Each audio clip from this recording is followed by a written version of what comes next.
ចាបងប្អូនមកអើយអានេះគ្រឿងដែលខ្ញុំធ្វើអាម៉ុកត្រីនេះមានគល់ក្រៃមានអើយអីគេមានខ្ទឹមសខ្ទឹមក្រហមស្លឹកក្រូចម្ដេងល្មៀតខ្ជាយម្ទេសចាគឺខ្ញុំអត់ក្លុកទេគឺខ្ញុំដាក់ត្បាល់បុកយកហ្មងឲ្យបែកជាតិល្អអញ្ចឹងចាគឺនេះគ្រឿងដំបូងដែលយើងត្រូវផ្សំត្រូវធ្វើគឺដាក់ប៉ុណ្្នឹងសិនឥឡូវគ្រឿងបុករួចរាល់ហើយឥឡូវខ្ញុំចាប់ផ្ដើមឲ្យដាក់គោនេះសិនបងប្អូនគោខ្ទិះតែខ្ទិះយើងដាក់ឲ្យមកខ្លះសិនមកនេះខ្ទិះដាក់ប៉ុណ្ណឹងសិនមកណាគោហើយគ្រឿងក្រៅយើងគឺមានប៊ីចេងស្ករអំបិលទឹកត្រីចាគឺខ្ញុំដាក់ផ្សំទៅអញ្ចឹងផ្សំហើយយើងកូរចូលគ្នាមកកូរចូលគ្នាឲ្យសព្វណាដាក់ទៅប៉ុណ្ណឹងសិនមកនេះទឹកត្រីខ្ញុំចាដាក់ប៉ុណ្ណឹងសិនហើយមានម្សៅតិចផងបងប្អូន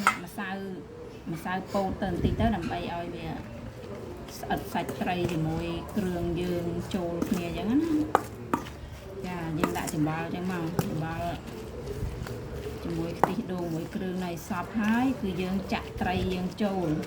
និយាយទៅនៅដាក់ពងទៀតបងប្អូននៅពងមាន់ក៏បានពងទាក៏បានដាក់ចូលមកពងជាមួយពងមួយអីចឹងតែនេះគឺខ្ញុំច្បល់សាច់ត្រីឲ្យចូលគ្រឿងតិចសិនសាច់ត្រីខ្ញុំរៀងច្រើនដែរប្រហែលជិត1គីឡូដែរហ្នឹងនេះដាក់ត្រីផ្ទក់ក៏បានត្រីប៉ាន់នីនក៏បានត្រីអីក៏បានដែរមកយើងមានត្រីដាក់ហាន់បែបចំណិតដាក់ចឹងមកណាចា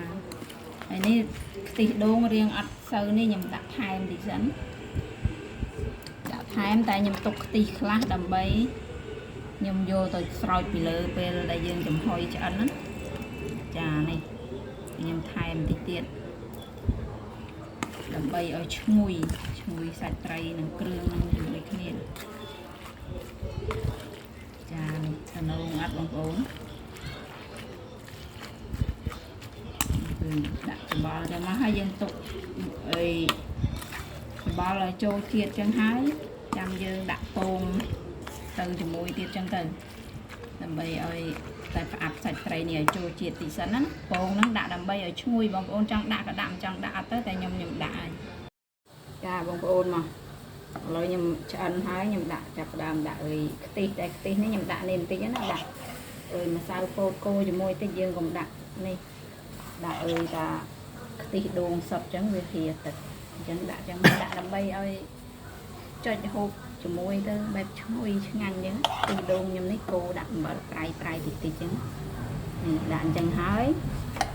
ខ្ញុំរោយនេះរោយចារោយស្លឹកក្រូចចានេះដាក់ស្លឹកក្រូចមកស្លឹកក្រូចសើចអញ្ចឹងតែម្ទេសដាក់ម្ទេសអញ្ចឹងមកដាក់មកឲ្យមានសោភ័ណភាពស្អាតទៅបងប្អូនមិនដាក់អីទេដាក់ឲ្យស្អាតមើលទៅបែបគួរឲ្យចង់ហូបអញ្ចឹងណាចារោយបន្តិចអញ្ចឹង